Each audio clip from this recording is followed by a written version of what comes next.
কোথাও খুঁজে পাবেন না। এই 30 পারা কোরআনের যত আয়াত আছে কোথাও আপনি খুঁজে পাবেন না যে কিতাব যে রাসূলকে কেন্দ্র করে নাজিল হলো সেই রাসূলকে লক্ষ্য করিয়া মুহাম্মদ বললেন না। আল্লাহ তাআলা মুদ্দাসসিরের শুরুতেও বলেছেন, ইয়া আইয়ুহাল মুদ্দাসসির কুম ফাআনজির ওয়া রাব্বাকা ফাকাব্বির ওয়া সিয়াবাকা ফাতাহহির ওয়ার রুজজা ফাহজুর। জোরে বলুন আল্লাহু আকবার। হে চাদরাবৃত ব্যক্তি, কম্বলাচ্ছাদিত ব্যক্তি, আরেক জায়গায় ডাক দিচ্ছেন, ইয়া আইয়ুহাল মুযাম্মিলু কুমিল লাইলা ইল্লা কালিলান নিসফাহু আওিল কুস মিনহু কালিলা আও জিদ আলাইহি ওয়া রাত্তিলিল কুরআনা তারতিলা। জোরে বলুন আল্লাহু আকবার। কোথাও নাম ধরে ডাকলেন না।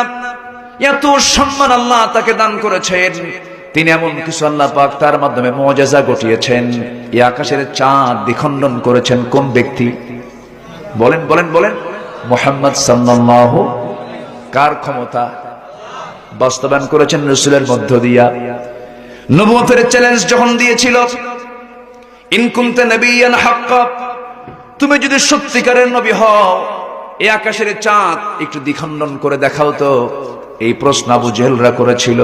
এমন প্রশ্ন কি সামঞ্জস্যপূর্ণ প্রশ্ন নাকি? এটা বলেন, এটা কি সাধারণ কোনো প্রশ্ন নাকি? এমন প্রশ্ন নবী ছাড়া যদি অন্য কাউকে করা হয় কিয়ামত পর্যন্ত এটার জবাব কেউ দিতে পারবে নাকি? শুধু যদি একটু ঘুরায় রাসূল বলতেন, আবু জেহেল তুই ভাগ, তুই চন্দ্রটা দ্বিখণ্ডন কর, তোর 14 গোষ্ঠী পারবে নাকি? পারবে না। অযৌক্তিক একটা প্রশ্ন যখন করা হলো, আমার নবীজি চুপ মেরে থাকলেন, চুপ মেরে কোনো জবাব দিচ্ছেন না। জিবরিল আমিন এসে বলছেন, ইয়া রাসূলুল্লাহ কোনো চিন্তা নাই, শুধু নখটা উঁচু করবেন, আকাশের চাঁদ দ্বিখণ্ডন হয়ে যাবে। জোরে বলে সুবহানাল্লাহ।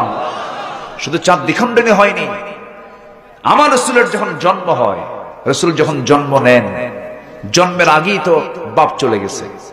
কয় মাস আগে? 6 মাস আগে। আচ্ছা, সন্তান জন্ম নিলে প্রথমেই সবচেয়ে বেশি খুশি হয় মা না বাবা?